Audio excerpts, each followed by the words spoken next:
дезинформација дека некој го чува со недели пред неговиот стан.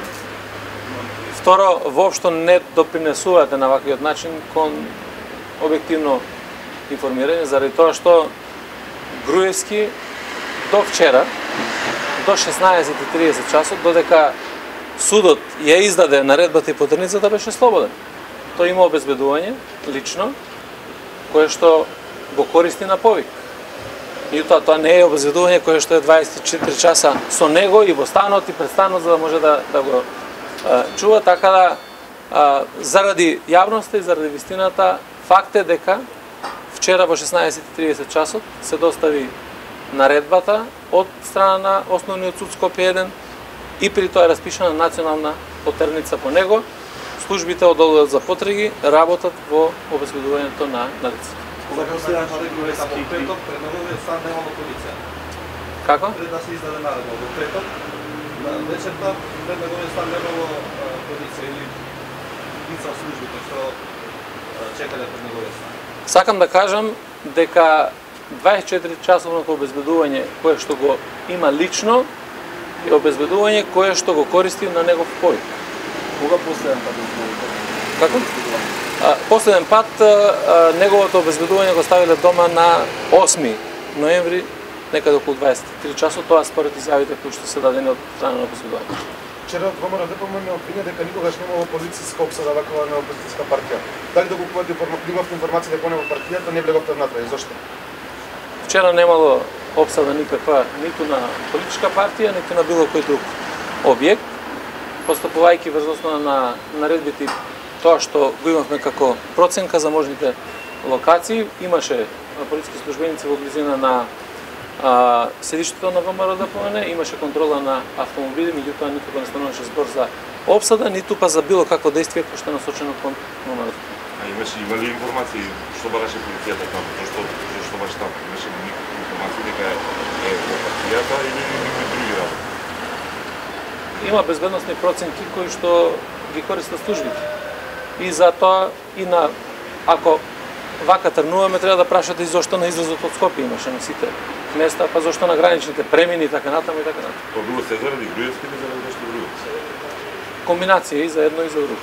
Однесете ли оставка доколку Груевски не се него пати да се прави закон, да се не дали за тоа што мора да постои одговорност. Ако човек колку барем поранешен премиер не може да го фатите, замислите што како би било во други случаи? Јас размислувам во однос на одговорноста на оние кои што не им одредуваат притвори, на луѓе кои што се опасност да бегаат, во моменти ги пуштаат да се движат слободно низ државата, да ги обавуваат сите можни работи кои што ги обавуваат и на крајот кога се завршува сонесето на пресудата, тие не се во притвор за да може да бидат обезбедени, иако, како што и самите истакнувате, се со десетини повеќе кривични пријави и кривични дела. Замислете сега, има одредување на притвори за, не знам, разбојништво и тешка кражба една на некого, а за вакви тешки кривични дела во кои што се обвинети други луѓе не се одредува мерката притвор. Полицијата работи исклучиво врз основа на наредбите кои што ги издава судот и полицијата без наредба ниту може, ниту смее да следи било кого или постојано да биде присутна со него околу неговиот дом само заради тоа што се води судска постапка за него. Затоа постојат мерки на обезбедување, а таквите мерки на обезбедување ги определува судот. И сега ова нека биде порака. Јас очекувам дека ќе имаме информации, ќе дојдеме до ова лице, меѓутоа ова не е прашањето само за Никола Груевски, прашање за сите кои што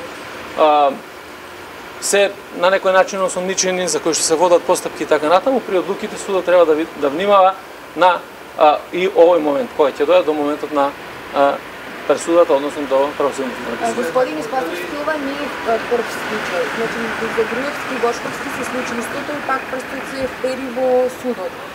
Сте разговарали ли со премиерот, со некои други надлежни институции, ако обезбедувањето е проблем, тоа да се реши?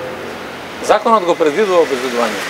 Само треба да се носат одлуки за таква работа. Затоа и во Законот за кривична поставка е предвидено како и на кој начин треба да се обезбедуваат овие лица. Вие знаете и во тој случај како постапуваше Врховниот суд и во другите случаи во кои што не беа одредувани на мерките на притвор заради некакви нивни слободни уверувања. Јас не сакам да ги коментирам одлуките на судот, сепак тоа е нивна одлука, меѓутоа тие се меродавни кои што ги носат одлуките за... Вие не ги следите таквите лица? Па ја мислам дека спротивно на закон, ако продолжиме да следиме како што следеа и порано, ќе имаме сериозен проблем. И од медиумите, и од јавноста, и генерално од сите во Република Македонија и надвор од Република Македонија. Следењето треба да биде само врз основа на закон. Тоа не пуштаме ние меѓународна потерница, судот одредува. Имате ли информации каде и дали е помињу време државата? Не очекувате дека би поставиле еден линк на площадот и заедно со полицијата и со медиумите да спроведуваме целата акција. Долу дали е напуштил државата или не?